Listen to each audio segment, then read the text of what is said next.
Adventures of Sherlock Holmes, Adventure 1, A Scandal in Bohemia. To Sherlock Holmes she was always the woman. I've seldom heard him mention her under any other name. In his eye she eclipses and predominates the whole of her sex. It was not that he felt any emotion akin to love for Irene Adler. All emotions, and that one particularly, were abhorrent to his cold, precise, but admirably balanced mind. He was, I take it, the most perfect reasoning and observing machine that the world has seen, but, as a lover, he would have placed himself in a false position. He never spoke of the softer passions, save with a gibe and a sneer. They were admirable things for the observer, excellent for drawing the veil from men's motives and actions. But for the trained reasoner to admit such intrusions into his own delicate and finely adjusted temperament was to introduce a distracting factor, which might throw a doubt upon all his mental results. Grit in a sensitive instrument, or a crack in one of his own high-power lenses, would not be more disturbing than a strong emotion in a nature such as his, and yet there was but one woman to him, and that woman was the late Irene Adler, of dubious and questionable memory. I had seen little of Holmes lately. My marriage had drifted us away from each other. My own complete happiness, and the home-centered interests which rise up around the man who first finds himself master of his own establishment, were sufficient to absorb all my attention, while Holmes, who loathed every form of society with his whole Bohemian soul, remained in our lodgings in Baker Street, buried among his old books and alternating from week to week between cocaine and ambition, the drowsiness of the drug, and the fierce energy of his own keen nature. He was still, as ever, deeply attracted by the study of crime, and occupied his immense faculties and extraordinary powers of observation in following out those clues and clearing up those mysteries which had been abandoned as hopeless by the official police. From time to time I had heard some vague account of his doings, of his summons to Odessa in the case of the Trepoff murder, of his clearing up of the singular tragedy of the Atkinson brothers at Trincomalee, and finally the mission which he had accomplished so delicately and successfully for the reigning family of Holland. Beyond these signs of his activity, however, which I merely shared with all the readers of the daily press, I knew little of my former friend and companion. One night, it was on the 20th of March, 1888. I was returning from a journey to a patient, for I had now returned to civil practice, when my way led me through Baker Street. As I passed the well-remembered door, which must always be associated in my mind with my wooing, and with the dark incidents of the study in scarlet, I was seized with a keen desire to Holmes again, and to know how he was employing his extraordinary powers. His rooms were brilliantly lit, and even as I looked up, I saw his tall, spare figure pass twice in a dark silhouette against the blind.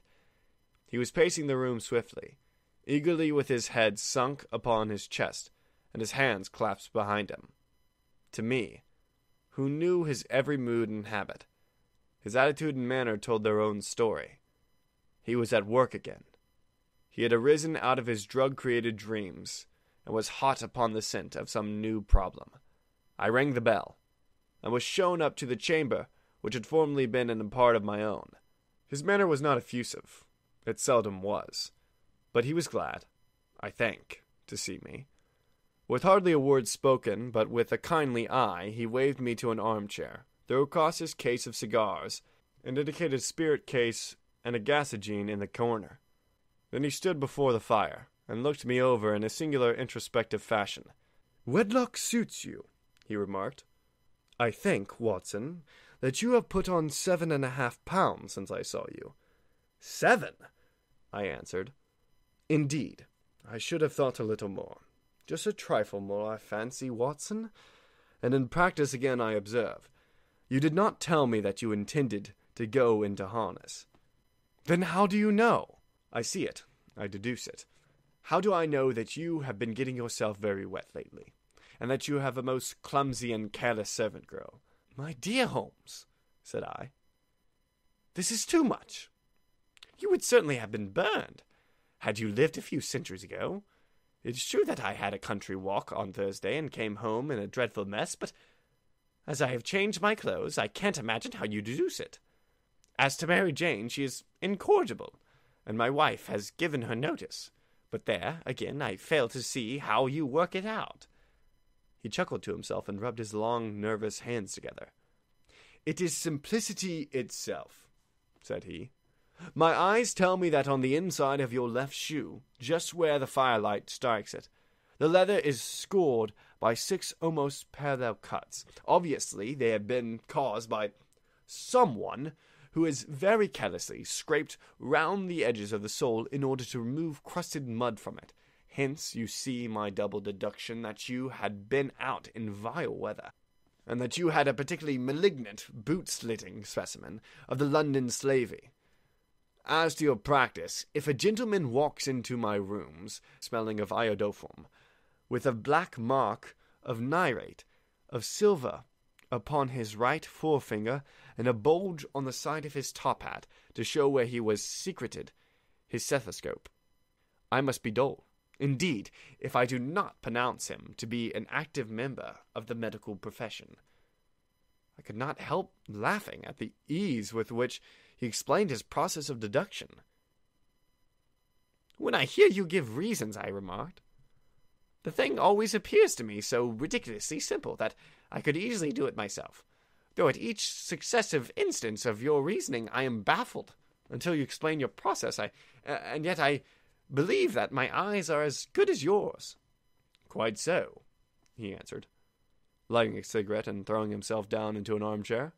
"You see, but you do not observe. The distinction is clear. For example, you have frequently seen the steps which lead up from the hall to this room." "Frequently." "How often?" "Well, some 100 times." "Then how many are there?" "How many? I don't know." "Quite so. You have not observed, and yet you have seen. That is just my point. Now, I know that there are 17 steps, because I have both seen and observed. By the by, since you are interested in these little problems, and since you are good enough to chronicle one of 2 of my trifling experiences, you may be interested in this." He threw over a sheet of thick pink-tinted notepaper which had been laying open upon the table. "It came by the last post," said he. "Read it aloud." The note was undated, and without either signature or address.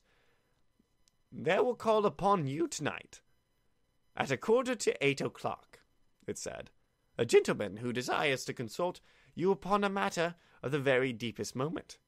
Your recent services to one of the royal houses of Europe have shown that you are one who may safely be trusted with matters which are of an importance which can hardly be exaggerated. This account of you we have from all quarters received. Be in your chamber, then, at that hour, and do not take it amiss if your visitor wear a mask." "This is indeed a mystery," I remarked. "What do you imagine that it means?" "I have no data yet. It is a capital mistake to theorize before one has data.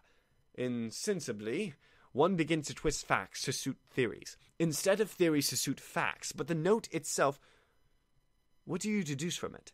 I carefully examined the writing, and the paper upon which it was written. "The man who wrote it was presumably well-to-do," I remarked, endeavoring to imitate my companion's processes. "Such paper could not be bought under 1/2 crown a packet. It is peculiarly strong and stiff."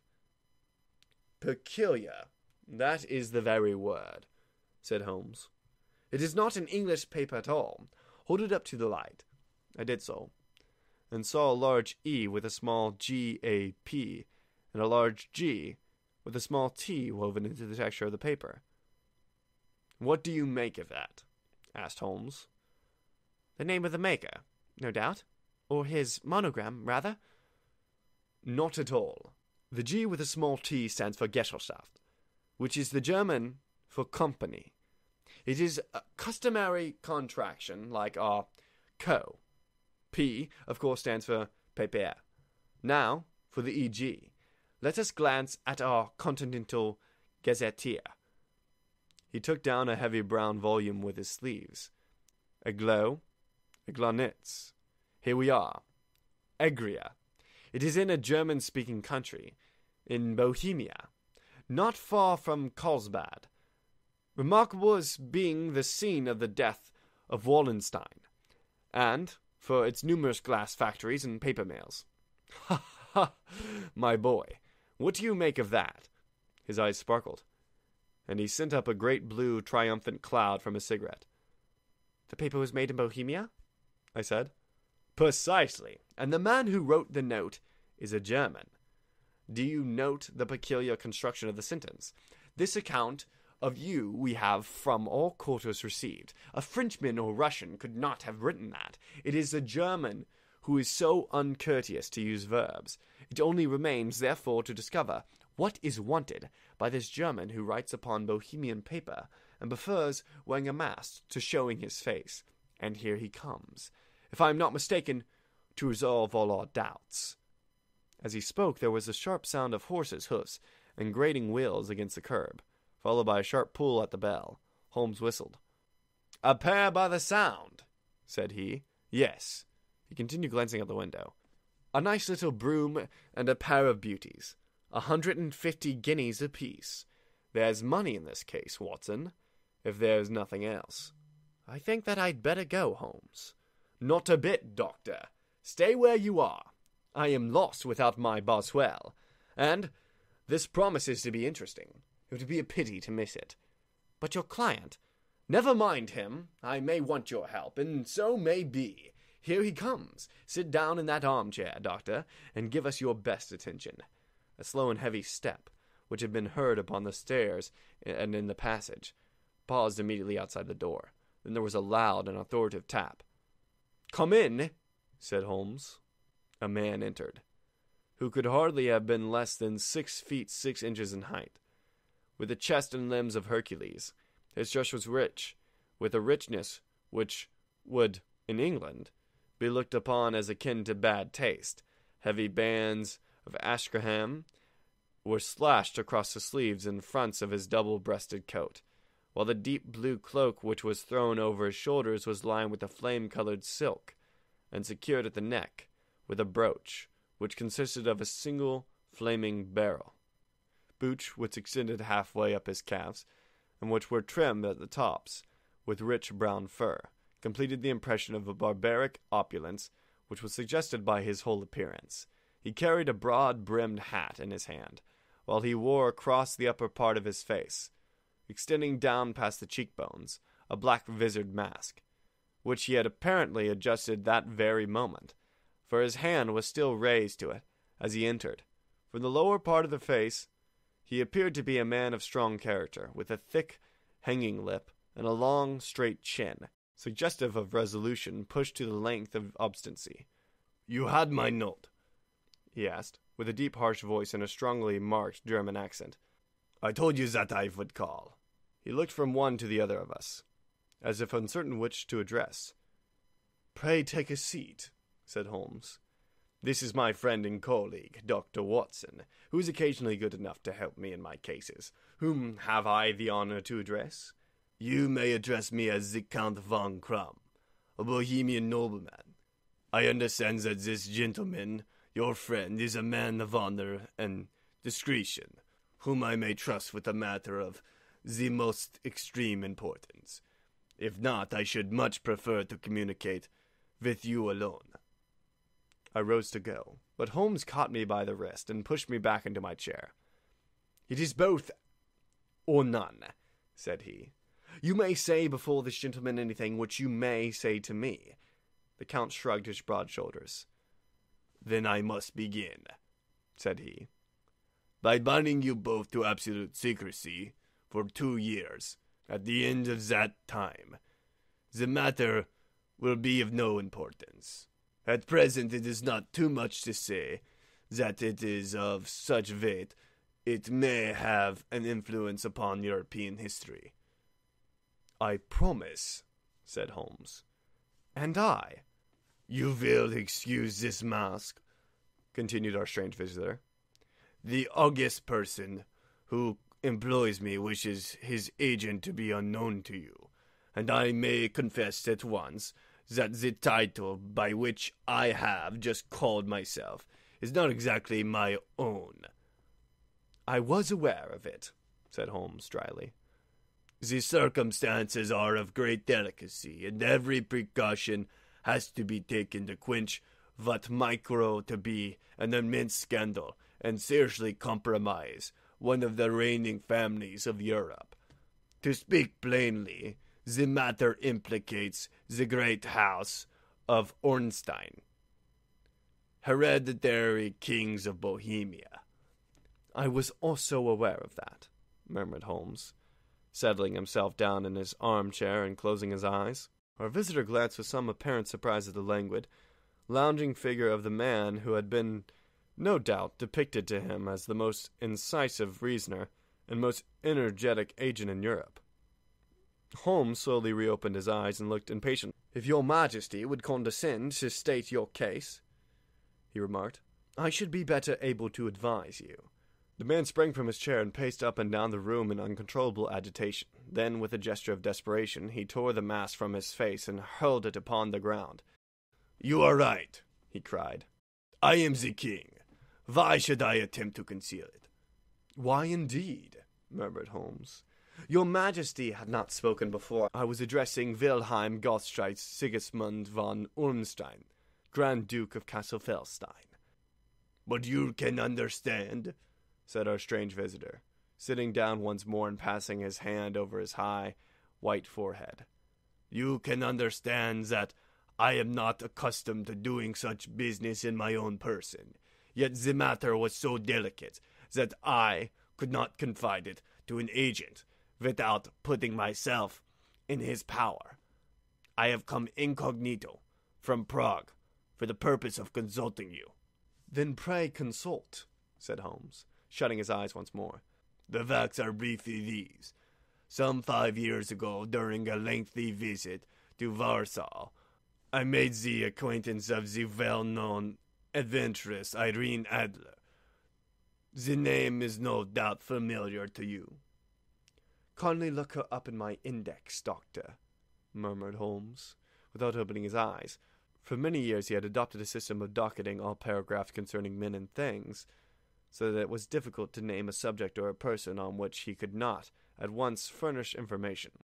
In this case I found her biography sandwiched in between that of a Hebrew rabbi and that of a staff commander who had written a monograph upon the deep-sea fishes. "Let me see," said Holmes. Born in New Jersey in the year 1858. Contralto. La Scala. Prima donna opera of Warsaw. Yes.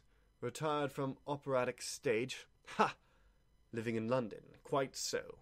Your Majesty, as I understand, became entangled with this young person, wrote her some compromising letters, and is now desirous of getting those letters back."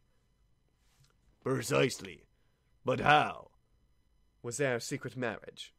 "None." "No legal papers or certificates?" "None." "Then I fail to follow your Majesty. If this young person should produce her letters for blackmailing or other purposes, how is she to prove their authenticity?" "There is writing." "Pooh, forgery." "My private notepaper." "Stolen." "My own seal." "Imitated." "My photograph." "Bought." "We were both in the photograph." "Oh dear, that is very bad. Oh, your Majesty has indeed committed an indiscretion." "I was mad, insane." "You have compromised yourself seriously." "I was only crown prince then. I was young. I am but 30 now." "It must be recovered." "We have tried and failed." "Your Majesty must pay. It must be bought." "She will not sail." "Stolen, then?" 5 attempts have been made. Twice burglars in my pay ransacked her house. Once we diverted her luggage when she traveled. Twice she has been waylaid. There has been no result. No sign of it. Absolutely none. Holmes laughed. It is quite a pretty little problem, said he. But a very serious one to me, returned the king reproachfully. Very indeed. And what does she propose to do with that photograph? To ruin me. But how? I am about to be married to Gatilda Loveman von Suxy-Meningen, second daughter of the King of Scandinavia. You may know the strict principles of her family. She is herself the very soul of delicacy. A shadow of a doubt as to my conduct would bring the matter to an end. And Irene Adler threatens to send them the photograph, and she will do it. I know that she will do it. You do not know her, but she has a soul of steel. She has the face of the most beautiful of women, and the mind of the most resolute of men. Rather than I should marry another woman, there are no lengths to which she would not go. None. You are sure that she has not sent it yet? I am sure. And why? Because she has said that she would send it on the day when the betrothal was publicly proclaimed. That will be next Monday. Oh, then we have 3 days yet, said Holmes with a yawn. That is very unfortunate, as I have 1 or 2 matters of importance to look into just at present. Your Majesty will, of course, stay in London for the present? Certainly. You will find me at Langham, under the name of Count von Klam. Then I shall drop you a line to let you know how we progress. Pray do so. I shall be all anxiety. Then, as to money? You have carte blanche. Absolutely. I tell you that I would give one of the provinces of my kingdom to have that photograph. And for present expenses? The king took a heavy chamois leather bag from under his cloak and laid it on the table. There are 300 pounds in gold and 700 in notes, he said. Holmes scribbled a receipt upon a sheet of his notebook and handed it to me. And Mademoiselle's address? He asked. Is Barony Lodge, Serpentine Avenue, St. John's Wood. Holmes took a note of it. One other question, said he.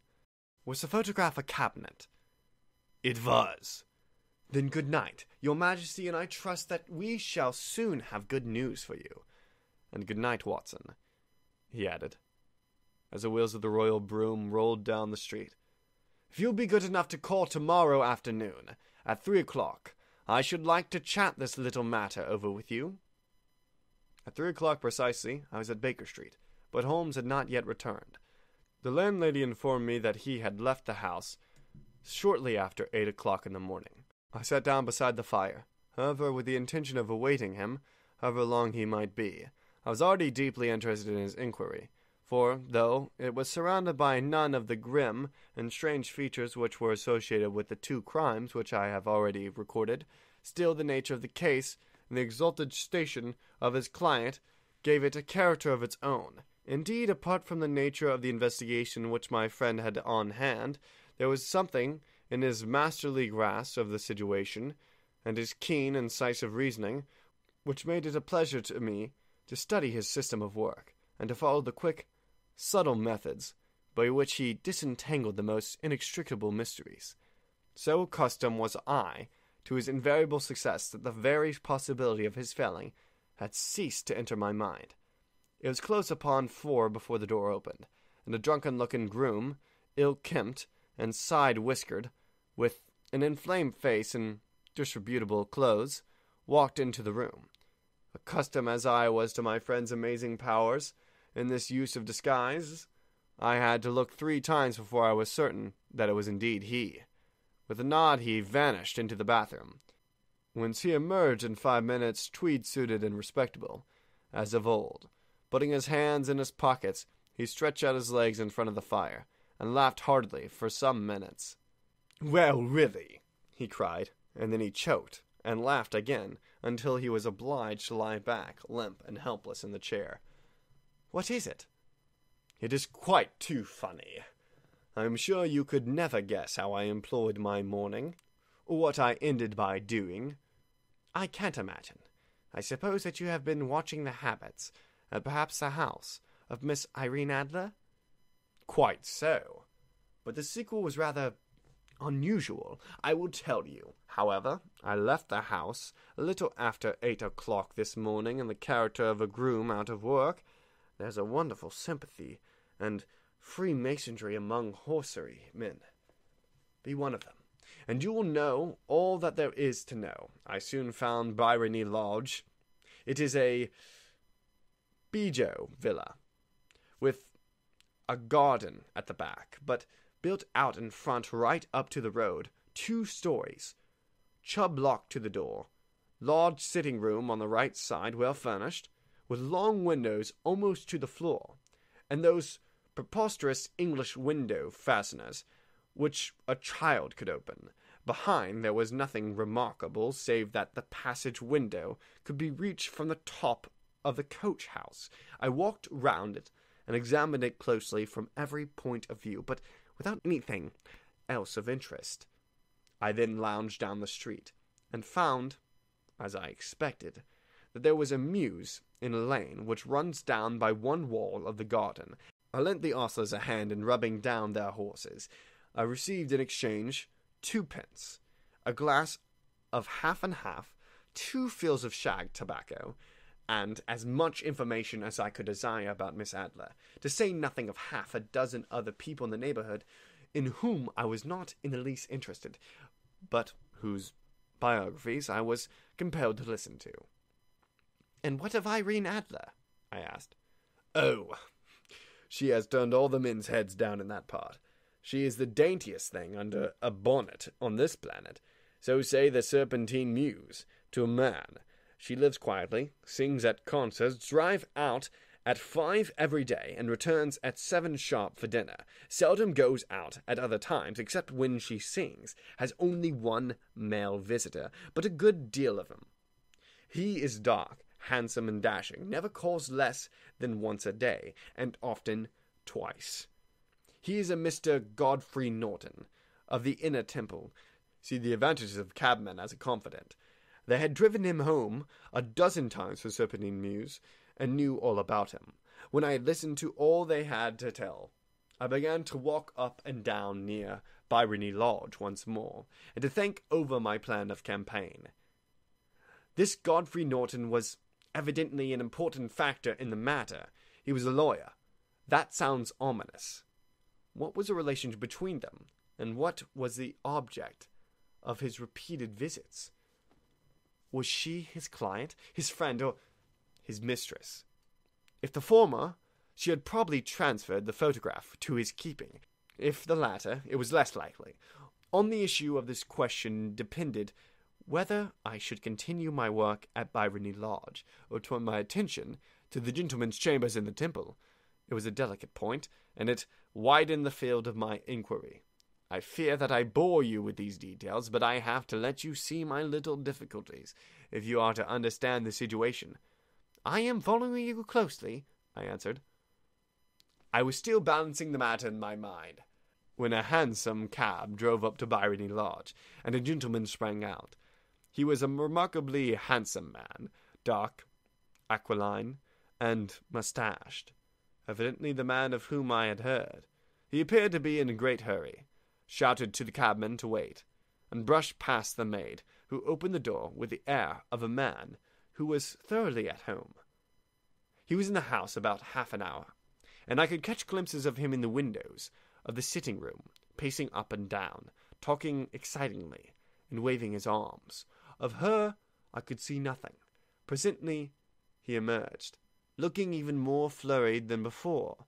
As he stepped up to the cab, he pulled a gold watch from his pocket and looked at it earnestly. "Drive like the devil," he shouted. "First to Gross and Hankey's in Regent Street, and then the Church of St. Monica in Edgware Road. Half a guinea if you do it in 20 minutes. Away they went, and I was just wondering whether I should not do well to follow them, when up the lane came a neat little landau. The coachman with his coat only half buttoned, and his tie under his ear, while all the tags of his harness were sticking out of the buckles. It hadn't pulled up before she shot out of the hall door and into it. I only caught a glimpse of her at the moment, but she was a lovely woman with a face that a man might die for. "The Church of St. Monica, John," she cried. "At half a sovereign if you reach it in 20 minutes. This was quite too good to lose, Watson. I was just balancing whether I should run for it, or whether I should perch behind her landau, when a cab came through the street. The driver looked twice at such a shabby face, but I jumped in before he could object. "The Church of St. Monica," said I, "and half a sovereign if you reach it in 20 minutes. It was 25 minutes to 12, and, of course, it was clear enough what was in the wind. My cabby drove fast. I don't think I ever drove faster, but the others were there before us. The cab and the landau with their steaming horses were in front of the door when I arrived. I paid the man and hurried into the church. There was not a soul there save the two whom I had followed and suppliced clergymen, who seemed to be expostulating with them. There were all three standing in a knot in front of the altar. I lounged up to the side aisle, like any other idler who has dropped into a church. Suddenly, to my surprise, the three at the altar faced round to me, and Godfrey Norton came running as hard as he could towards me. "Thank God!" he cried. "You'll do. Come, come." "What then?" I asked. "Come, man, come. Only 3 minutes, or it won't be legal." I was half dragged up to the altar, and before I knew where I was, I found myself mumbling responses which were whispered in my ear, and vouching for things of which I knew nothing, and generally assisting in the secure typing of Irene Adler, spinster to Godfrey Norton, bachelor. It was all done in an instant, and there was the gentleman thanking me on the one side and the lady on the other, while the clergyman beamed on me in front. It was the most preposterous position in which I ever found myself in my life, and it was the thought of it that started me laughing just now. It seems that there had been some informality about their license, that the clergyman absolutely refused to marry them without a witness of some sort, and that my lucky appearance saved the bridegroom from having to sally out into the streets in search of a best man. The bride gave me a sovereign, and I mean to wear it on my watch chain in memory of the occasion. "This is a very unexpected turn of events," said I. "And what then?" "Well, I found my plans very seriously menaced. It looked as if the pair might take an immediate departure, and so necessitate very prompt and energetic measures on my part. At church door, however, they separated, he driving back to the temple, and she to her own house. "I shall drive out in the park at 5 as usual," she said. As she left him, I heard no more. They drove away in different directions, and I went off to make my own arrangements. "Which are?" "Some cold beef and a glass of beer," he answered, ringing the bell. "I have been too busy to think of food, and I am likely to be busier still this evening. By the way, Doctor, I shall want your cooperation." "I shall be delighted." "You don't mind breaking the law?" "Not in the least." "Nor running a chance of arrest?" "Not in a good cause." "Oh, the cause is excellent." "Then I am your man." "I was sure that I might rely on you. But what is it you wish?" "When Mrs. Turner has brought in that tray, I will make it clear to you now," he said, as he turned hungrily on the simple fare that our landlady had provided. "I must discuss it while I eat, for I have not much time. It is nearly 5 now. In 2 hours we must be on the scene of action. Miss Irene, or Madam, rather, returns from her drive at 7. We must be at Byrony Lodge to meet her." "And what then?" "You must leave that to me. I have already arranged what is to occur. There is only one point on which I must insist. You must not interfere. Come what may, you understand?" "I am to be neutral?" "To do nothing whatever. There will probably be some small unpleasantness. Do not join in. It will end in my being conveyed into the halls."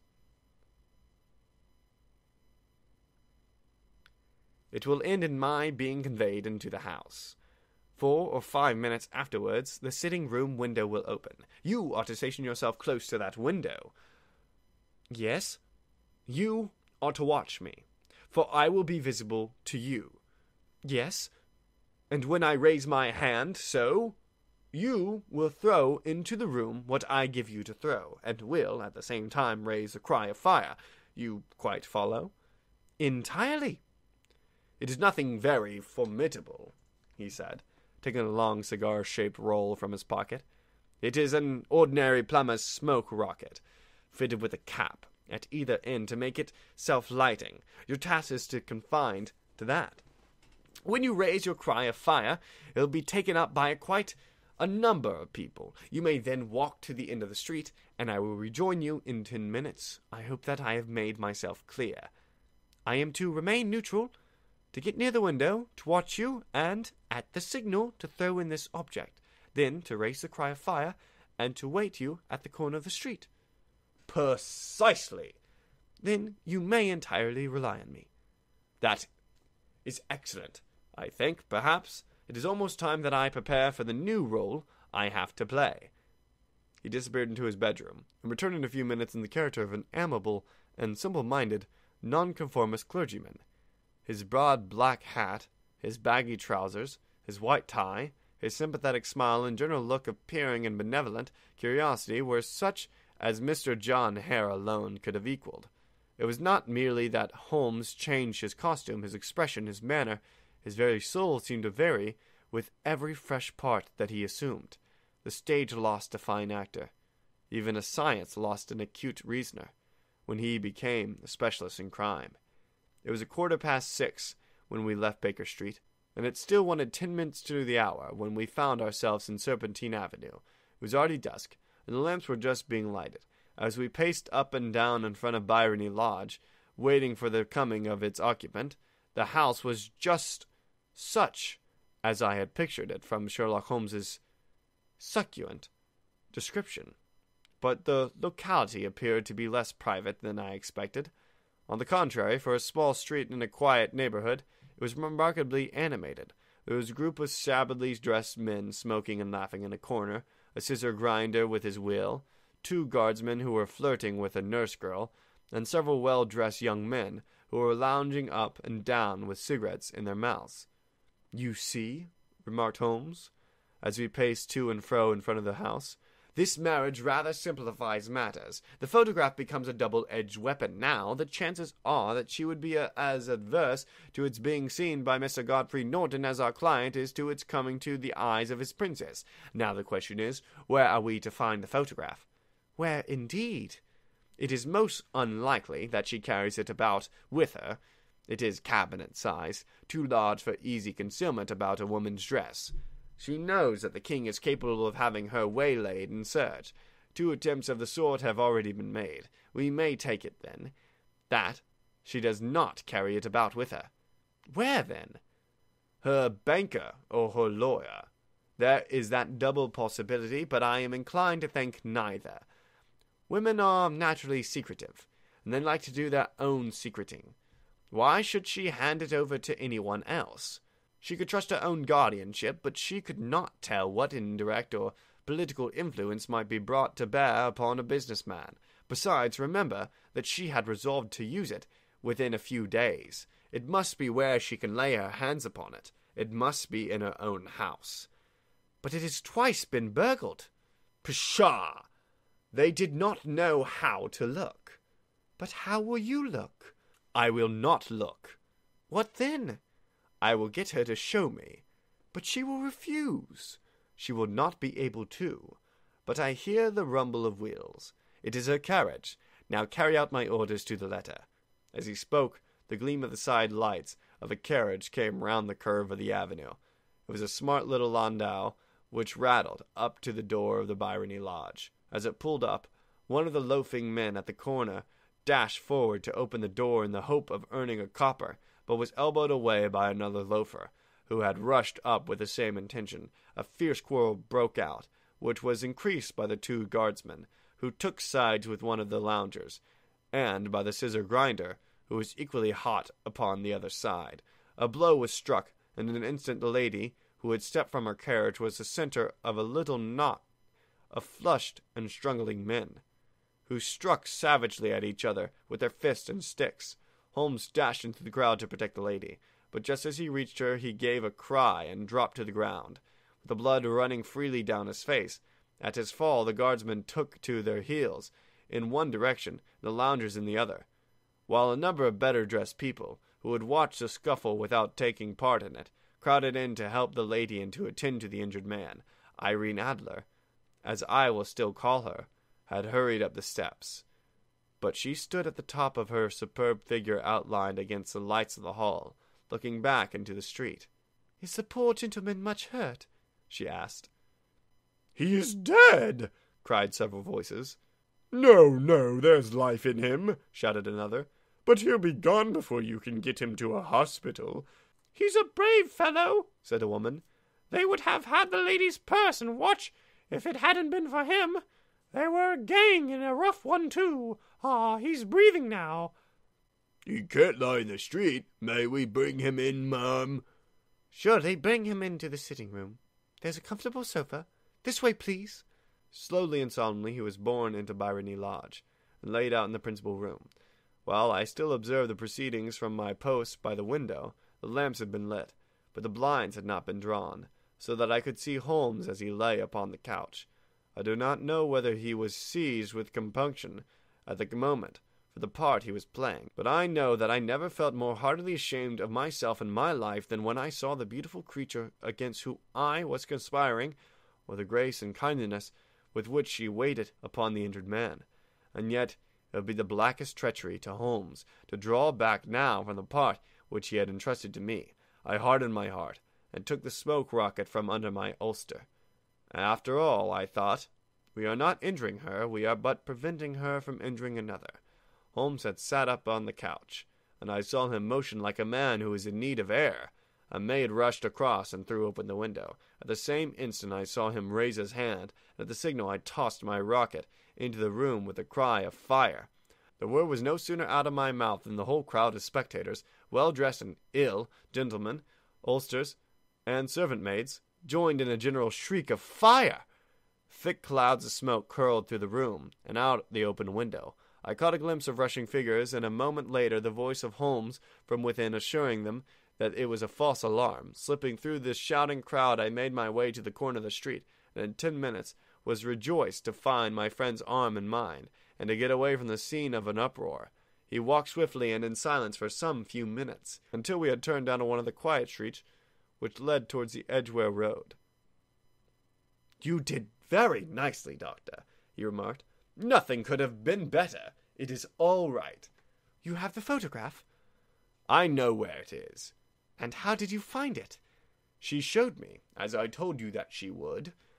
"I am still in the dark." "I do not wish to make a mystery," said he, laughing. "The matter was perfectly simple. You, of course, saw that everyone in the street was an accomplice. They were all engaged for the evening." "I guessed as much." "Then, when the row broke out, I had a little moist red paint in the palm of my hand. I rushed forward, fell down, clapped my hand to my face, and became a piteous spectacle.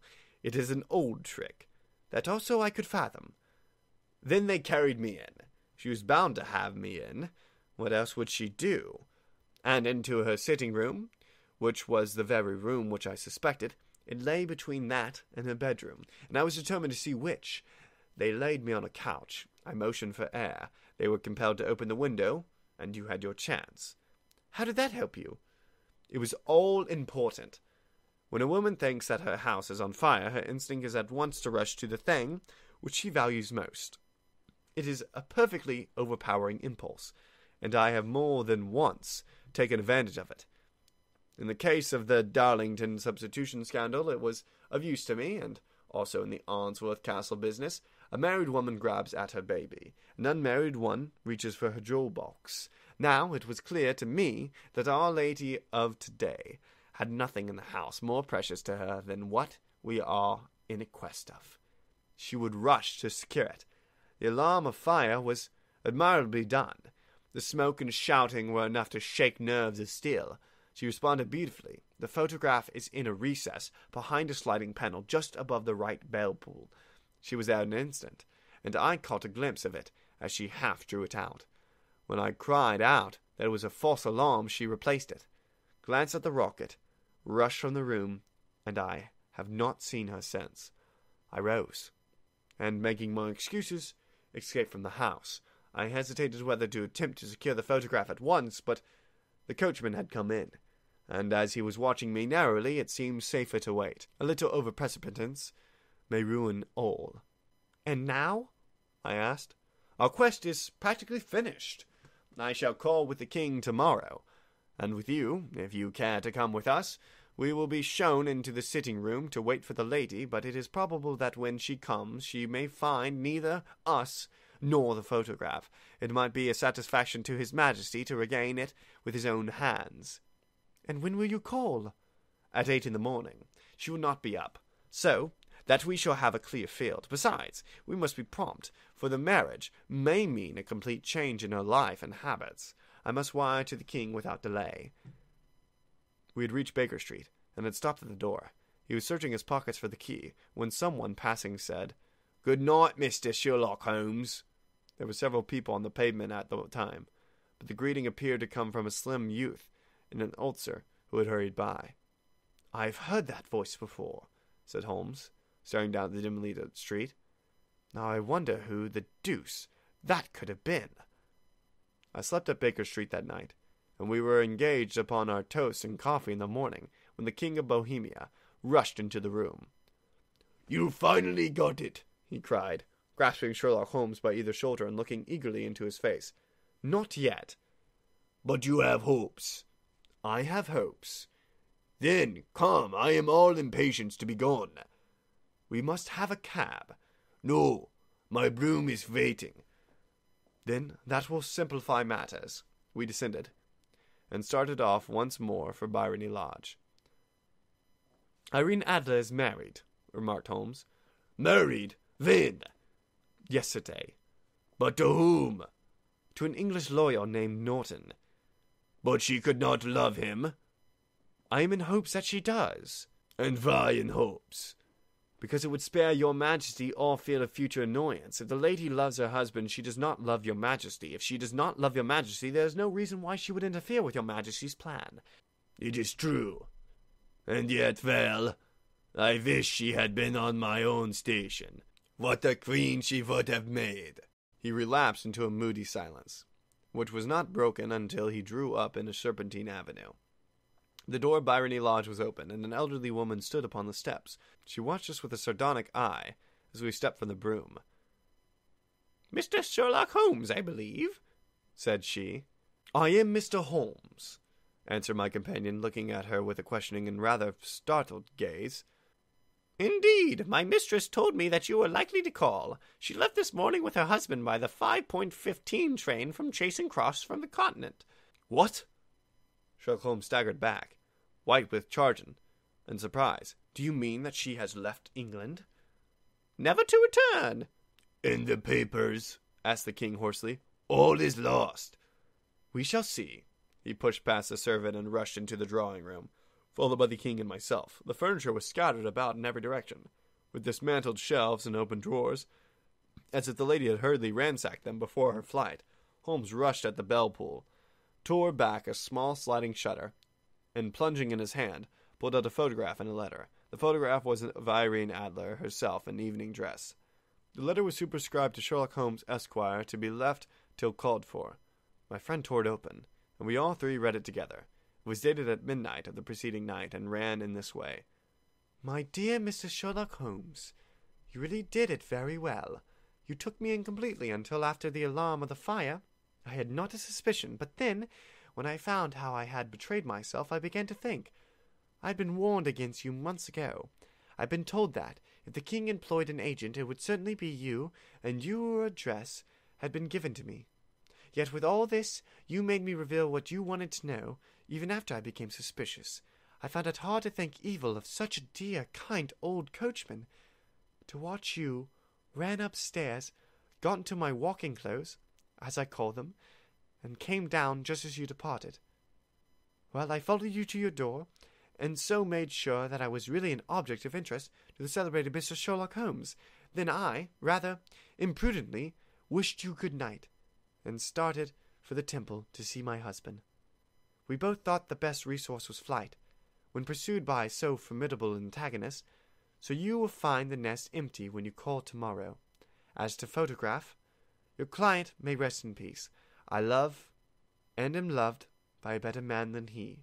The king may do what he will, without hindrance, from one whom he was cruelly wronged. I keep it only to safeguard myself, and to preserve a weapon which will always secure me from any steps which he might take in the future. I leave a photograph which he might care to possess, and I remain, dear Mr. Sherlock Holmes, very truly yours, Irene Norton, née Adler. What a woman! Oh, what a woman! Cried the King of Bohemia, when we had all three read the epistle. Did I not tell you how quick and resolute she was? Would she not have made an admirable queen? 'Tis not a pity that she was not on my level. From what I have seen of the lady, she seems indeed to be on a very different level to your majesty, said Holmes coldly. I am sorry that I have not been able to bring your majesty's business to a more successful conclusion. On the contrary, my dear sir, cried the king, nothing could be more successful. I know that her word is inviolate. The photograph is now as safe as it were in the fire. I am glad to hear your majesty say so.